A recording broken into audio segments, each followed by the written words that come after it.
Ինչու պետությունը չի կարող ընտրել կամ գահանքեց անել կաթողիկոսին։ Սա կանոնական չէ, կրոնական չէ, թե բարոյական չէ պարզապես։ Ձեր նշած բոլոր կետերը եւ ավելին իրականություն են, կրոնական չէ, կանոնական չէ եւ բարոյական չէ։ Նախ առաջին հերթին այսօր մեր պետությունը մայր օրենքով եւ օրենսդրությամբ սահմանված է, որ եկեղեցին ինքնավար կառույց է եւ պետությունը իրավունք չունի օրենսդրորը միջամտելու մեր եկեղեցու ներքին կառավարման գործերին։ Դա միանշանակ է եւ փաստ է։ Դրանից ավել որևէ գործողություն դա ոտնձգություն է մայր օրենքի եւ Հայաստանի օրենսդրության նկատմամբ։ Բացի դա միջազգային կոնվենցիաները նույնպես սահմանում են, որ որևէ պետություն, որևէ կրոնական կառույցի կառավարմանը ինքնավարության իրավունք չունի խոչընդոտելու եւ միջամտելու։ Տվյալ դեպքում, բացի աշխարհիկ օրենքների ոտնահարման այս դեպքերը նշելիս, նաեւ կանոնական չէ եկեղեցու տեսանկյունից, որովհետեւ հայոց եկեղեցում դարավոր կարգ է գործում, ինչպես են ընտրում եւ օծում հայոց կաթողիկոսներին։ Այն միակ պաշտոնյան է, որ արտահայտում է ողջ հայության կամքը, այսինքն ազգային եկեղեցական ժողովը, որը ունի բացառիկ իրավունք կաթողիկոսների ընտրության, ներկայացված է այնտեղ ամբողջ հայությունը եւ անշուշտ նաեւ Աստծո կամքն է այդտեղ, որովհետեւ մենք հավատում ենք, որ այդտեղ ինչ որ տեղի ունենում հստակ տեղի ունենում, իսկ դա տեղի ունենում մայր տաճարում կաթողիկոսական ընտրությունները նաեւ առաջնորդում է Սուրբ Հոգին, այսինքն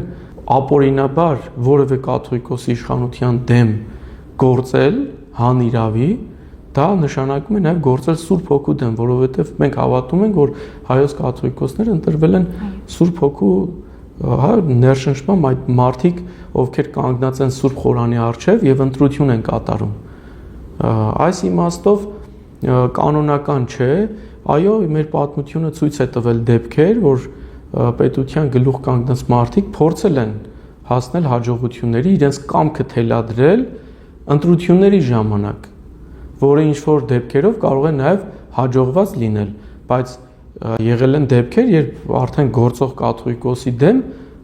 պետության գլուխ կանգնած իշխաններ կամ թագավորներ փորձել են գահանքեց անել, 1-2 դեպք ունենք,